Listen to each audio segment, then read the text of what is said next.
We're going to talk about stretching specifically as it relates to the 90-90 position for our hips. Now this position is amazing because you can work on both external rotation and internal rotation of your hips at the same time. So my front hip would be external, my back hip would be internal, and the reason we want to prioritize rotation is to target the deep capsule of the joint. And really, if you think about a hip joint, what does it do when it moves? All of it is rotation. So it is a ball and socket joint, so no matter if I'm going this way or this way, all of the movements are rotation. So if you don't have rotation, you don't have the fundamental movement of that joint. So we have to restore that first. And a lot of times we are focused way too much on the superficial structures of our hips or our joints, and really the joint is where we need to start working on the inside out. So this position is great if you want to work on both the front capsule and back part of your capsule of your joint, the deepest part of each leg, and then you switch. But what I'm going to talk about a little bit today is focusing on this back leg, which would be putting ourselves into more of a hip internal rotation position. And I'm going to talk about the different ways we can adjust this for different sensations. Stretching is a skill, and if we are working to stretch to create more space in the joint, which is totally fine and also very necessary in a lot of people, then we need to kind of find what works for us. We all have different complexities of our joints, so there are different limitations that we have. We have different anatomies, different ways that our pelvises are shaped or our femurs are shaped. All of those things, even different injury histories, all those things are going to affect how something looks on us and what it needs to look like when we're doing a stretch or any movement. Unfortunately for you, that means you have to put in a little bit more effort to figure out what works for you. And the better you get, the more practice, the more reps you have, the better you will get at having this skill, right? Stretching is a skill. All skills take practice, and that's kind of what it comes down to. So if I'm working on stretching and I'm really targeting that capsule and I want to work on internal rotation, I'm going to start up here where I don't have very much weight on this leg, and I'm just going to think about sinking my weight into this left hip. As I do that, you will see it kind of winding down. We are looking for that cranking, winding position or movement to kind of get some internal rotation.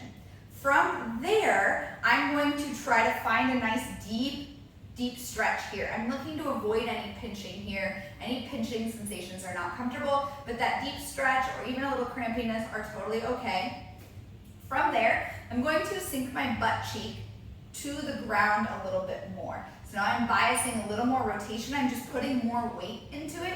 If you're somebody who already feels pinching, you're not going to want to do that. But if you're somebody who's a little bit more mobile and you feel crampiness, you're going to want to do that and get used to that position. Now, that is where I would go, and that's where I would spend my time in this stretch. But if you're somebody who is not very mobile and you're struggling to even get into this position, it just doesn't feel comfortable, then you may benefit from coming back here and taking more weight off, putting your weight in your hands, and just using the weight of your own hip first.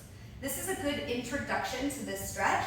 A lot of stretching is really just kind of trying to convince your nervous system to tolerate more load and more stretching. So we have to find that entry point, and that's going to be different for every person.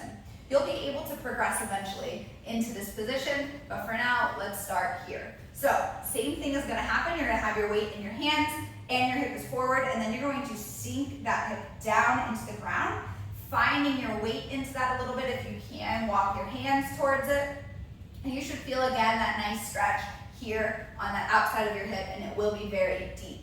Other things that you can do if you're struggling, especially if you have a tight adductor area here, is add a yoga block under your ankle to bias internal rotation.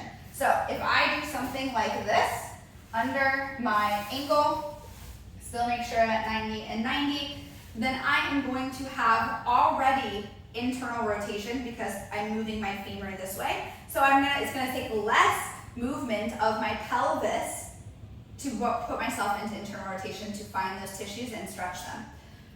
If I'm here versus if I'm here versus if I'm here are all going to stretch a little different line of tissues and none of those are wrong, and all of them will be just a little different. You have to figure out what line of tissue you want to stretch and just find what works for you. Again, that goes back down to this whole stretching is a skill.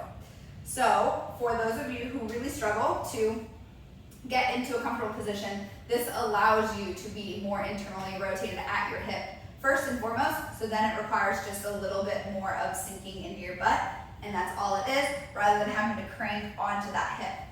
If that is still really difficult for you and you're like, I still don't feel very comfortable because you have very big mobility restrictions, you may just take this yoga block and put it under your butt.